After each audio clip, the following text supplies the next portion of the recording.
Hello friends, मेरा नाम सचिन है। कॉन्सेप्ट क्लास में आप सभी का स्वागत है। आज के इस वीडियो में हम देखेंगे एमपी पुलिस के प्रीवियस ईयर एग्जाम में पूछे गए क्वेश्चंस का part third.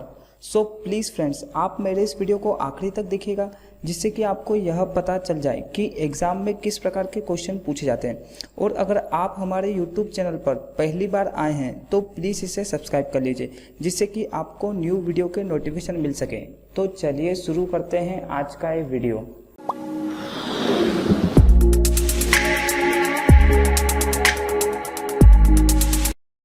First question, from a salary of a person, 10% is deducted for house rent, 20% is spent by him on conveyance, 20% for income tax and 10% on clothes. He left with Rs 4,800. Find his total salary. सवाल में ये बोला गया है कि एक व्यक्ति के वेतन से घर के किराए के लिए 10% काटा गया तथा 20% उसके द्वारा सवारी पर खर्च किया गया, 20% आयकर के लिए और 10% कपड़ों पर। उसके पास 4800 रुपये बचे, तो उसका कुल वेतन ज्ञात करना है। सबसे पहले मैं गिवन क्या है, एक व्यक्ति के वेतन से घर के किराए पर मतलब रेंट पर कितना खर्च करता हो, 10%। उसके बाद 20% सवारी पर 20%। उसके बाद इनकम टैक्स पे कितना करता है, 20% और क्लॉथ 10%। उसके बाद उसकी बचत कितनी है, सेविंग जो है वो है 4800। अब यहाँ से अगर हम इस सवाल को देखते हैं तो टोटल उसका हमें क्या ज्ञात करना है, कुल वेतन। तो वेतन कितना होता है, टोटल 100%। ठीक है, 100% में से उसने कितना खर्च कर दिया है, 10, 20, 30 और 30 60%। मतलब 60% तो उसने खर्च कर दिया, एक्सपेंसेस कर दिए। तो बचा कितना होगा, 40%। ये क्या हो गई, सेविंग। तो 40% परसेंटेज में 40% और रुपए में कितनी सेविंग है, 4800। तो यहाँ पे क्या होगा, सीधा सा फंडा होगा कि 40% कितने के बराबर होगा, 4800 रुपये के। तो यहाँ से 1% वैल्यू कितनी हो जाएगी, 4800 डिवाइड में 40। और निकालना क्या है, 100% मतलब टोटल वेतन, तो मल्टीप्लाई 100। तो यहाँ से हम इसको सोल्व कर लेंगे सीधा। तो 10 से 10, 4 से 120 बार, तो 120 मल्टीप्लाई 100 कितना होगा, 12000। तो 12000 रुपये इसकी क्या हो जाएगी, सैलरी। तो यहाँ से हमारा राइट आंसर क्या होगा, बी वाला, B is right answer. Next, a student has to obtain 35% of the total marks to pass. He got 153 marks and fail by 22 marks. The maximum marks are. मतलब एक छात्र को उत्तीर्ण होने के लिए 35% अंक प्राप्त करने, उसको 153 अंक प्राप्त हुए और वह 22 अंकों से अनुत्तीर्ण रहा। तो अधिकतम अंक ज्ञात कीजिए।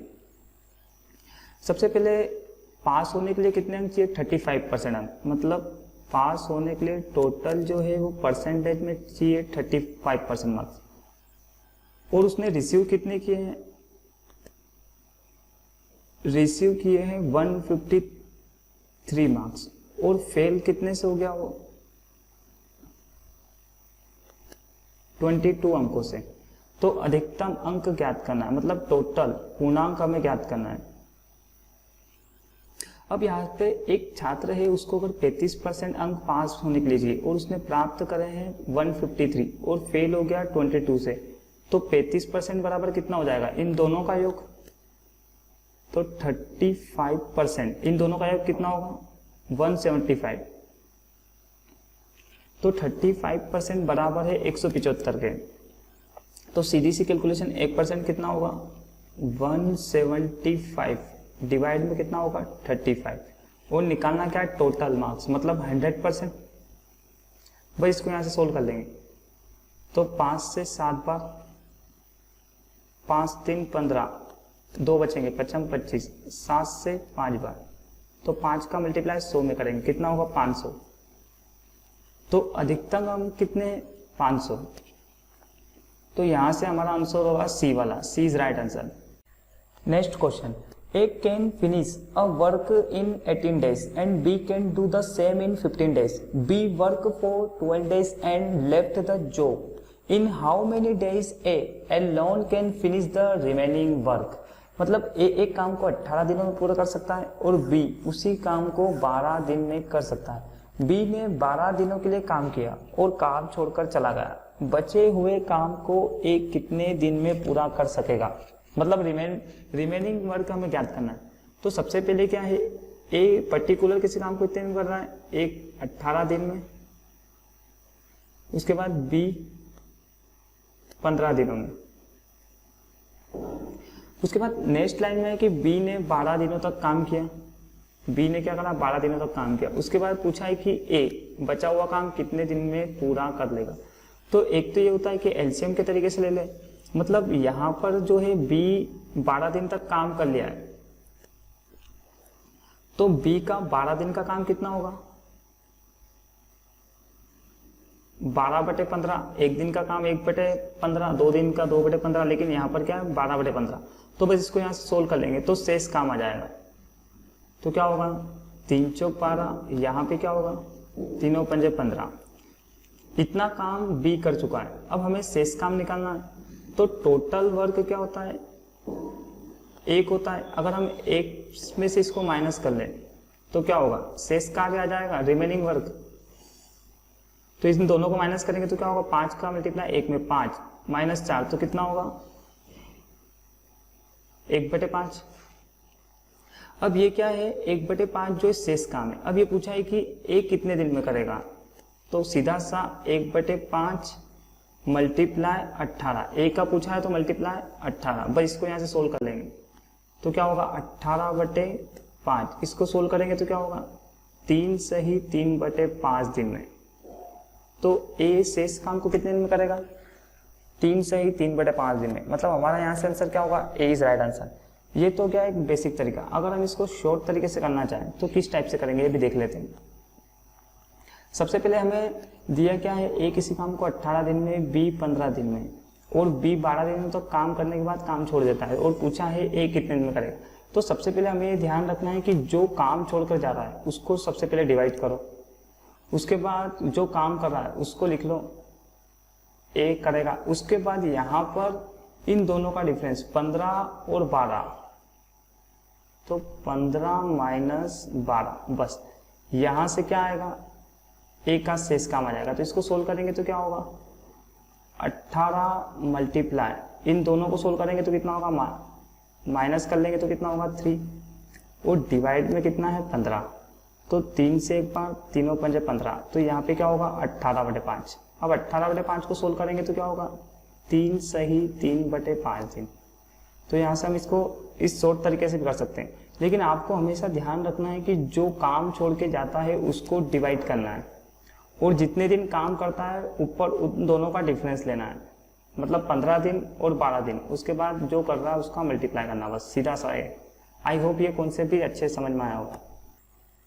नेक्स्ट क्वेश्चन, एक कार 45 किलोमीटर प्रति घंटे की गति से चलती है और समय पर अपने गंतव्य पर पहुंच जाती है। जब उसकी औसत गति 40 किलोमीटर प्रति घंटा हो जाती है, तब वह गंतव्य तक 30 मिनट की देरी से पहुंचती है। तो दूरी ज्ञात करना है। सबसे पहले हमें क्या क्या गिवन है, एक कार जो है वो 45 किलोमीटर प्रति घंटे की गति से चलती है, मतलब स्पीड हमें कितनी है, स्पीड जो है वो है 45 किलोमीटर प्रति घंटे की गति चलती है। तो अपने गंतव्य पर क्या है वो समय पर पहुंच जाती है, लेकिन उसकी औसत चाल कितनी हो जाती है, 40 किलोमीटर प्रति घंटा होती है। तब वह क्या होती है 30 मिनट की देरी से, मतलब उसे 30 मिनट ज़्यादा लगते हैं। तो हमें निकालना क्या है, डिस्टेंस हमें ज्ञात करना है। एक तो ये तरीका होता है कि हम इसको x मान के करें। अगर हम मान लेते हैं कि दूरी x है, तो दूरी हमें दे रखी है और 2 बार चाल दे रखी है, तो चाल बराबर समय बराबर क्या होता है दूरी बटे चाल। तो दूरी अगर x है तो पहली चाल कितनी है 45 किलोमीटर, लेकिन नेक्स्ट जब स्पीड उसकी 40 किलोमीटर प्रति घंटे होगी तो दूरी तो सेम ही तय कर रहा है वो। पहले क्या था, 45 किलोमीटर की चाल से गया तो टाइम पर पहुंच गया, लेकिन जैसे ही उसने चाल को कम करा तो क्या हुआ, 30 मिनट की देरी हो गई उसको। मतलब कुल मिला के ये हुआ कि जब वो स्पीड कम करेगा तो समय तो अधिक लगना ही है, ठीक है। उसके बाद नेक्स्ट x बटे कितना होगा 40, और टोटल समय का डिफरेंस कितना है 30। अब यहाँ पर जो है ये 30 मिनट में और यहाँ पर सब किलोमीटर प्रति घंटे में, तो इसको भी क्या करें, घंटे में चेंज कर लेते हैं, बस यहाँ से इसको सोल्व कर लेंगे तो x की वैल्यू आ जाएगी, और जो x की वैल्यू आएगी वही हमारा आंसर होगा।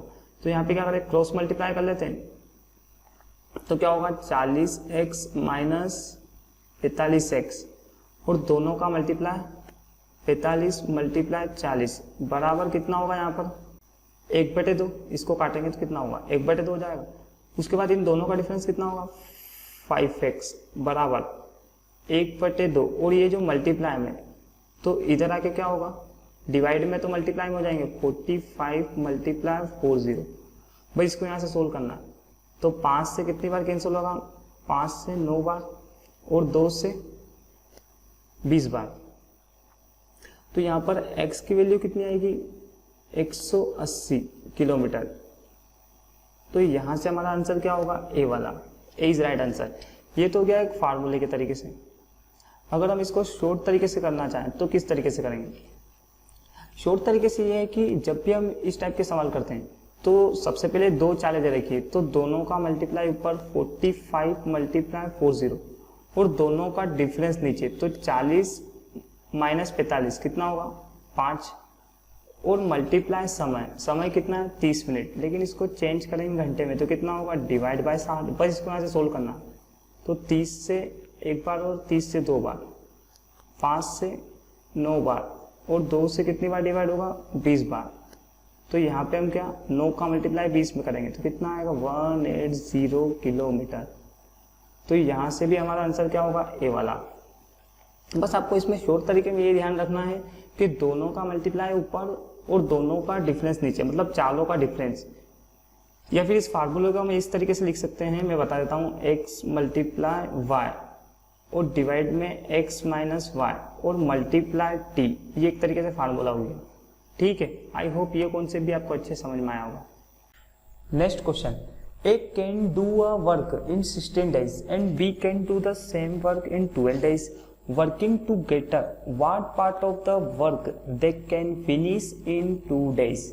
मतलब ये सवाल में ये है कि एक काम को 16 दिन में पूरा कर सकता है, B उसी काम को 12 दिन में पूरा कर सकता है। यदि वह साथ मिलकर काम करते हैं तो 2 दिन में वह काम का कितना भाग पूरा कर सकते हैं। ये मैं जितने भी क्वेश्चन करा रहा हूँ ये सारे आपके एमपी पुलिस में पूछे गए हैं। हो सकता है किसी किसी को लग रहा हो कि बहुत ही इजी क्वेश्चन है, तो एग्जाम में इसी टाइप के क्वेश्चन आते हैं, मैं भी उसमें कुछ नहीं कर सकता है ना। तो सबसे पहले इस सवाल में क्या गिवन है कि ए किसी काम को 16 दिन में कर सकता है, तो ए किसी काम को 16 दिन में और बी उसी काम को 12 दिन में।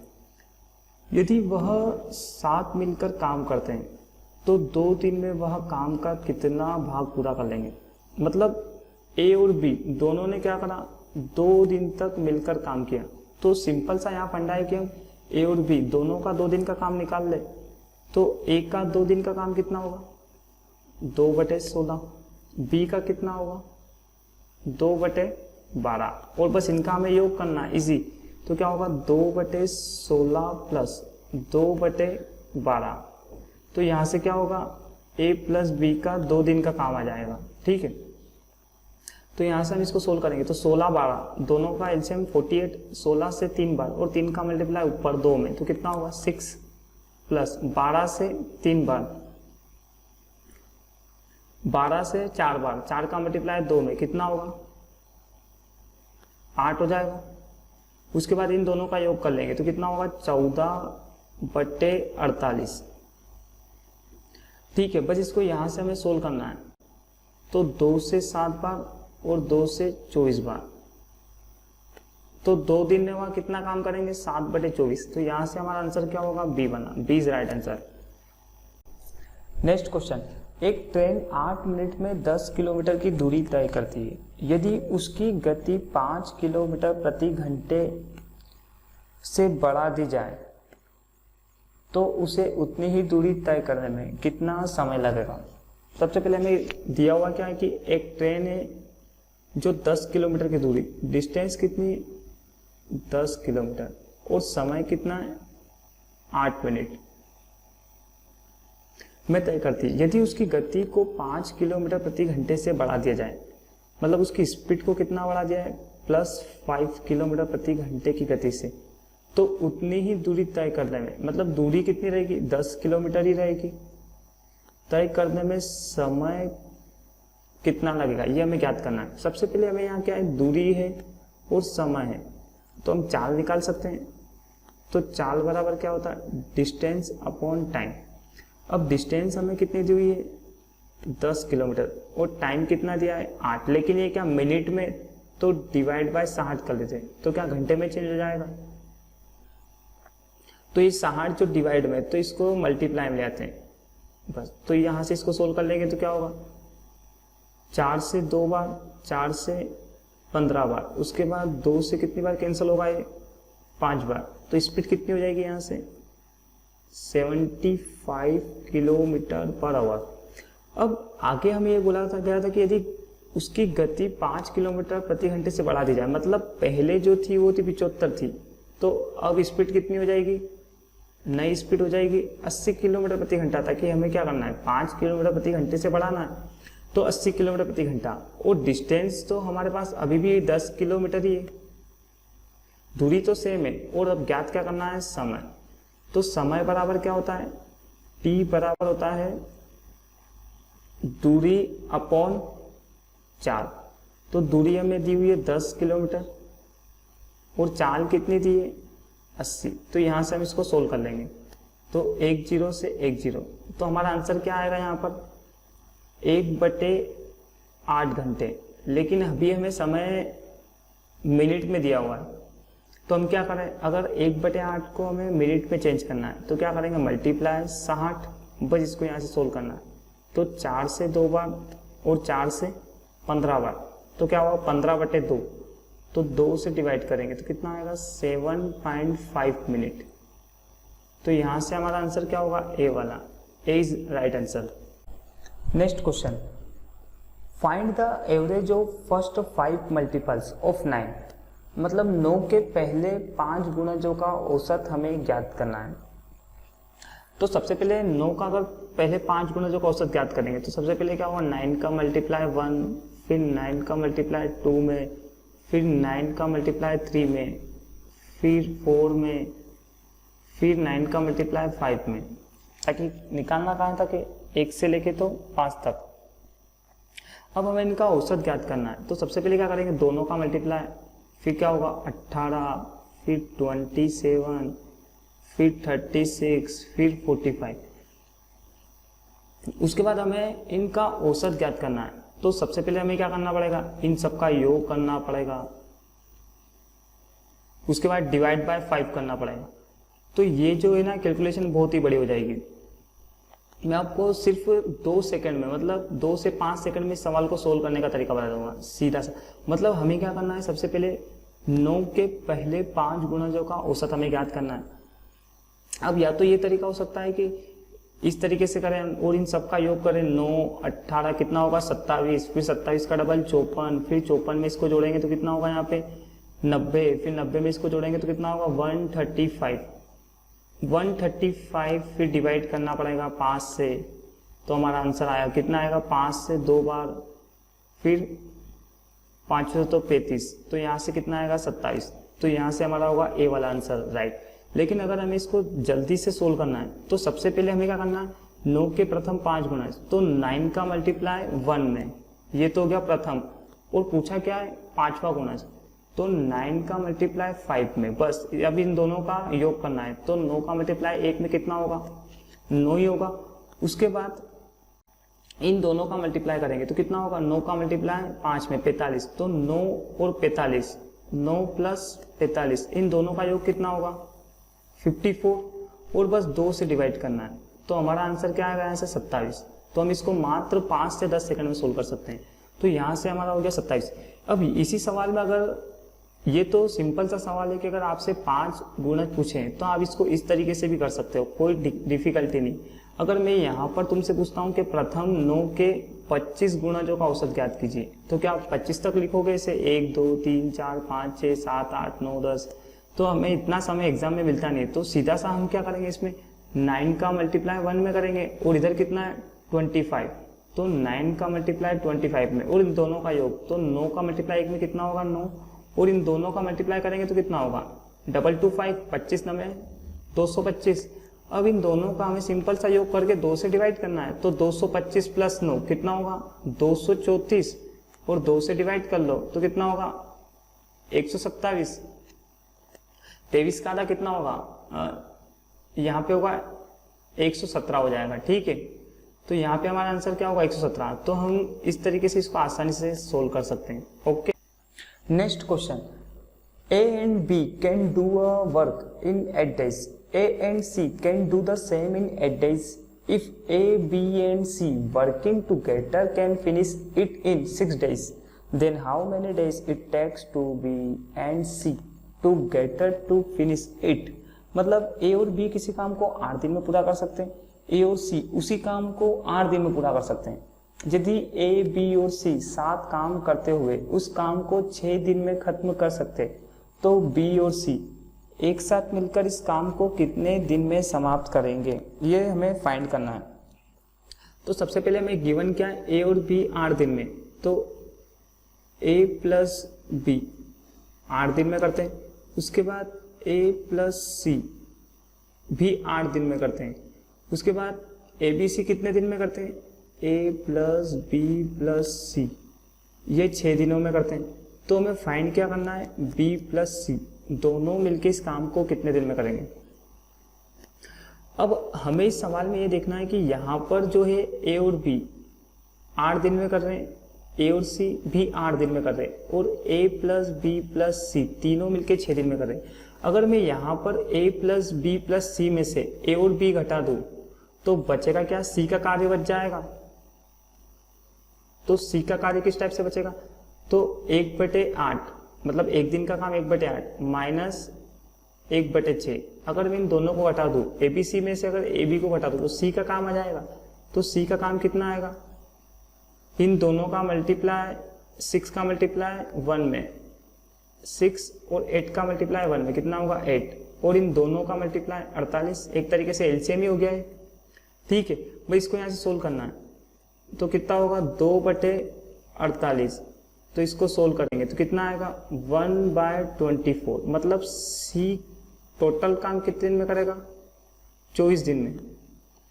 अब हमारे पास यहाँ से C का काम आ गया, अब हम यहाँ से B का भी काम निकल के ले आए, तो क्या करेंगे लास्ट में B प्लस C दोनों के काम को ऐड कर देंगे। अब यहाँ से हमने A प्लस B माइनस कर लिया, अब यहाँ पे हम क्या करेंगे A B C में से A और C को माइनस कर लेंगे। तो A B C में से अगर A और C को माइनस करेंगे तो बचेगा किसका काम, B का काम बच जाएगा। तो B में भी यहाँ पर भी सेम ही होगा 1/6 माइनस 1/8। देखो अभी हमने इसको सोल्व करा, इस इक्वेशन को सेम है, तो यहाँ पर से अगर हम इसको वापस से सोल्व करेंगे तो B का भी काम कितना आएगा 24 डेज ही आएगा। मतलब C और B दोनों जो है वो पर्टिकुलर मतलब अलग अलग इस काम को कितने में करेंगे 24 दिन में। B और C दोनों जो है वो 24 दिन में कर रहे हैं। तो हमें ज्ञात क्या करना है B प्लस C, मतलब हमें ये फाइंड करना है B प्लस C कितने दिन में करेंगे। तो यहाँ से हम क्या करेंगे इन दोनों के काम को ऐड कर लेंगे बस। तो 1/24 प्लस 1/24, इसको यहाँ से हम सोल्व करेंगे तो दोनों का एलसीएम कितना होगा 24, और ऊपर क्या बचेगा 1 + 1, तो कितना होगा 2/24। इसको सोल्व कर लेंगे तो कितना आएगा 1/12, तो टोटल 12 दिन में। तो यहाँ से B प्लस C कितने दिन में इस काम को खत्म करेंगे, तो 12 दिन में। तो C is right answer. Next question, ये जो अगला क्वेश्चन है ये सीरीज का है। हमने इसमें ये पता लगाना है कि नेक्स्ट नंबर क्या होगा। Complete the series choosing the missing number, मतलब यहाँ पर क्या आएगा ये हमें फाइंड करना है। तो सबसे पहले हम इसमें देख लेते हैं कि हो क्या रहा है। तो देखो 1 से 6 मतलब क्या हुआ +5, यहाँ पर क्या हुआ +7 और यहाँ पर +9 मतलब क्या दो का डिफरेंस चल रहा है।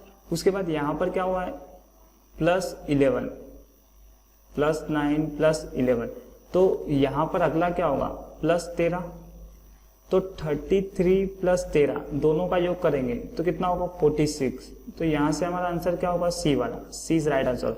आई होप ये कॉन्सेप्ट भी आपको अच्छे से समझ में आया होगा।